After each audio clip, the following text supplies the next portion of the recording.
We have two prominent doctors joining us live in this broadcast to answer questions on mucormycosis and its impact and the precautions that can be taken on it.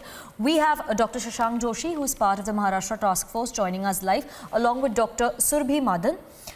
She's from Ahmedabad, an infectious diseases consultant. She's joining us live as well to take us through these questions. My first question would be to Dr. Shashank Joshi, because these are the cases which are constantly rising in the state of Maharashtra, because we know at least 200 patients currently are being treated for this black fungus in the state of Maharashtra. As per the latest report by the state government, at least 8 patients have lost their lives. So our first very frequently asked question on this topic would be, what exactly is mucormycosis or the black fungus? So thank you so much for highlighting this issue. This so-called mucormycosis of black fungus is rhinocerebral, which means it comes through the nose, eyes and the brain. And usually it is seen in people who have uncontrolled diabetes or people who are immunosuppressed.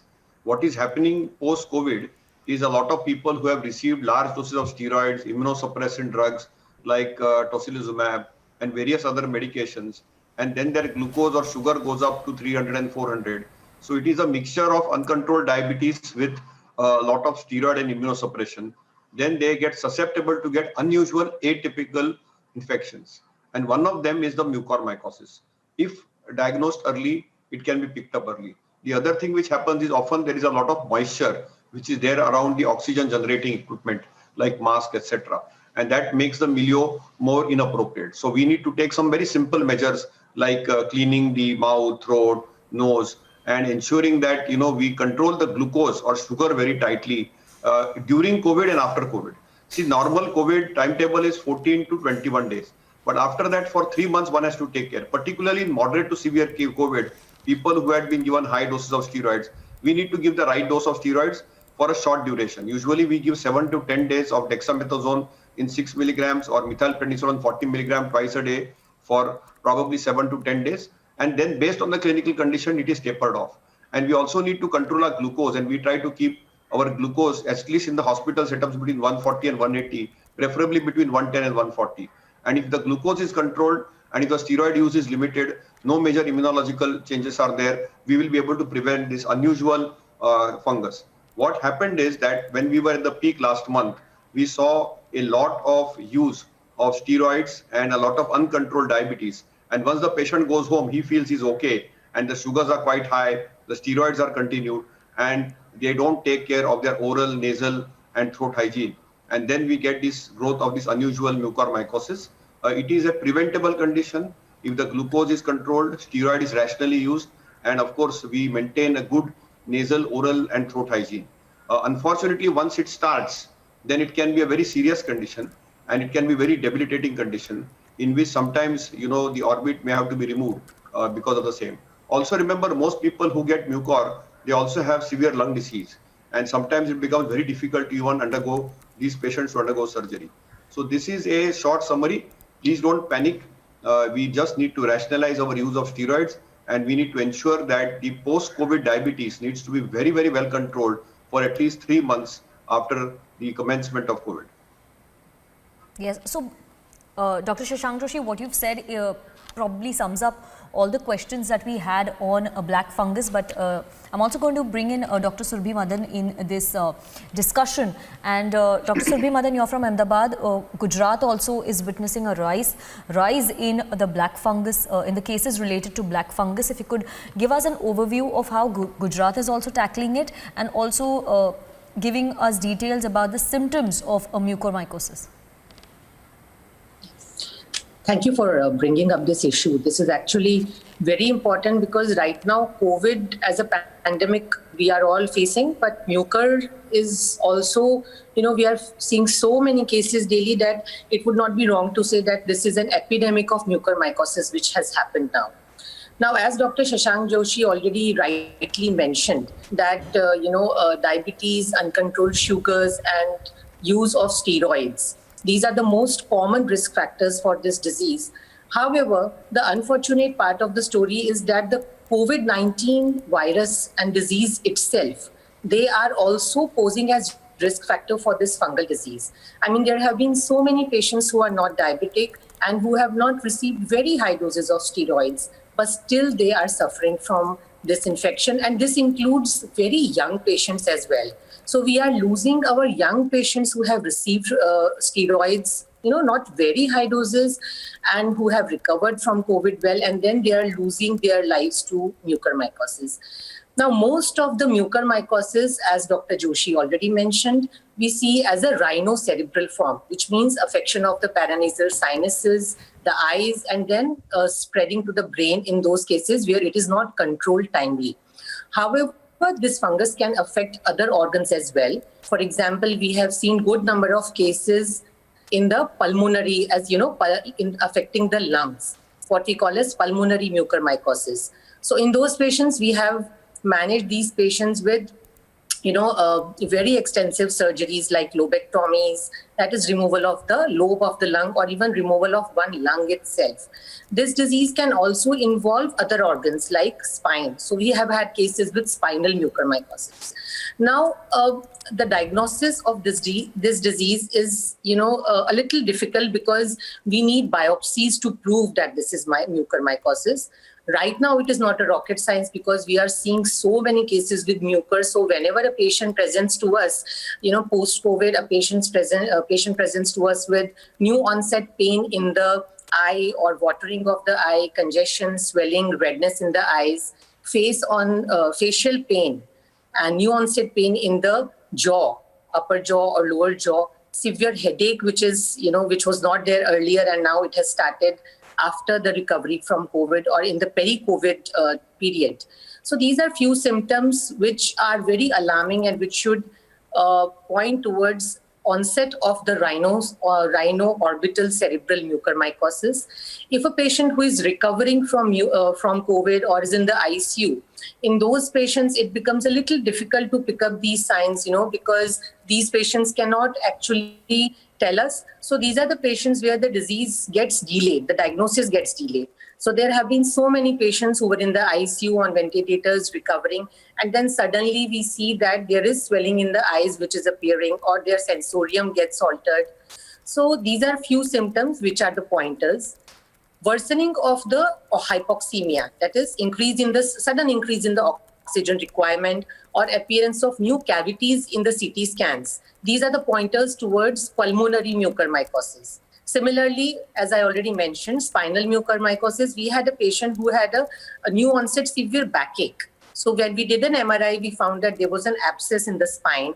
And when we biopsied, it turned out to be mucormycosis. So these are the few signs and symptoms which help us in the, towards the diagnosis. But as I already mentioned, there are no blood tests. Unfortunately, the mainstay of the diagnosis is the biopsy. And the treatment is mainly surgical debridement and antifungals, which we'll talk about slowly as we progress in the course. Yeah, thank you, Dr. Madan, for answering those questions. Dr. Shashank Joshi, if you could tell us what is the treatment of black fungus that is being adopted in Maharashtra, if you could take us through that. And also, there are reports which state that the black fungus has 50% mortality rate. If you can clarify on that, if you can give details to our viewers on why, what is the fatality rate, and is there a need to panic in these matters? So, as Surbhi Madam has rightly said, we should not panic first thing. We are seeing this, we have to accept it, that it is there. We need to recognize and prevent it. That's the first thing. Simple things, as I told you, are very crucial, but there are two types of treatments, medical treatment and surgical treatment. In medical treatment, the age-old drug, which is called as amphotericin B, which is liposomal, has to be often given for a couple of weeks, usually for 3 to 4 weeks. And it's a costly medication. And there are new age antifungal drugs also which can be given. But most of the times it is the ENT surgeons and the neurosurgeons who have to deal with this problem. And they have to sometimes resort to surgical measures also. It is not that it is not salvageable. If treated appropriately, diagnosed appropriately and prevented appropriately, we can tackle it. So it is not that it cannot be tackled. But yes, you are right that once there is a systemic spread of the disease, then the mortality can be pretty high. But there is no need to panic. This is something which we are seeing. I'm reasonably certain that we will be able to mitigate this challenge. And I only want to tell everybody that acute COVID has a lifespan of 14 to 21 days. But post-COVID, from sort of 21 days to 3 months, we need to be vigilant, particularly if you are having comorbidities like obesity, diabetes, steroid use, then we need to be very vigilant. Of course, rarely, like Surbhi has said, you might get cases which might also develop mucormycosis. But simple things like using a povidone iodine in the nose, doing gargles with that, ensuring that our mouth and throat is clean, our nose is clean, can actually prevent development of this fungus. Otherwise, the treatment can be very, very, very laborious and very difficult to treat sometimes. And then sometimes we have to do surgery. And as I said, many of these patients are not even fit to be treated from a surgical route. But we are able to treat. It's not that we are not able to treat. Some people have lost their eyes. That is a visual threat. It can be life-threatening at times. But usually now that the focus is on mucor, there is a high vigil. And when there is a high vigil, it will be diagnosed on time. And I'm reasonably certain that we'll be able to save lives, because we are saving lives from COVID. We'll be able to save lives from this unusual fungus. And I think we should not generate a panic or a fear. Already there's a lot of panic and fear in minds of people, and Yes. this will add to a further fear. So I think we should not do that. And there are very good treatments, both from the medical route, as liposomal amphotericin B and newer antifungal drugs. But what it comes back to the drawing board is rationalize your steroid prescription, avoid excessive use of immunomodulators if they are not needed, try to minimize and mitigate the dose of steroids, and ensure that the glucose is very tightly controlled, and ensure that you take preventive and prophylactic care even post-COVID for up to 2 to 3 months if needed, so that you don't get this unusual. Because I think that is the most important thing which is important there. And even if somebody gets it, there is very good medical and surgical therapy. We have some of the best ENT surgeons on planet Earth, and I'm reasonably certain that we will have reasonable outcomes. Yes, when it is severe disease or ultra severe disease or critical disease, sometimes there could be mortality. Absolutely, Dr. Shashank Joshi, like you said, that there is no reason to panic, and that's why probably a more awareness campaign is required as far as black fungus is concerned. And Dr. Dr. Surbhi Madan, I would like to take my next question to you. If you could tell us if what are the parts of the body that are first affected by mucormycosis? If you could tell our viewers that. Yeah, so as I already mentioned, the most common form of mucormycosis which we see is which affects the paranasal sinuses. There are some bony spaces in the facial region. So usually the fungus starts from there. If it is caught there and diagnosed there itself, then the prognosis, that is the result after the treatment, are excellent. Just a minor surgery, just cleaning up that part and treating with amphotericin B, which is the mainstay of treatment, that gives us excellent results. Now, if it is not caught there, then in few patients, it may spread to the eyes, and then it may spread to the brain. So this is the most common form of mucormycosis. Now, the good part is, mucor is as such has been considered as a very aggressive fungus. But in COVID, we are seeing a lot of patients who are behaving, very, very indolently. What I mean by that is there are few patients who definitely get aggressive forms, but many of the patients, they give us adequate time to diagnose the disease and then treat it with the surgical debridement, cleaning, and drugs. Now, the other parts of the body which can be affected are, we see spinal mucormycosis, we see pulmonary, that is lungs. There are a few patients who may have involvement with the kidneys. Now, kidney mucormycosis, we are not seeing very commonly in post-COVID patients. That is one form which we have been seeing mucor is not a new disease. We have been seeing mucormycosis patients forever. But right now, what we are seeing is something else. Now, kidney mucormycosis, we are not seeing very commonly in COVID patients. However, it is one organ which can be affected. And then there are basically, these are the main 4 organs which we usually see with, affected with mucormycosis. So, Dr. Surbhi Madan, like you were saying, I would just a follow-up question to what you were saying right now.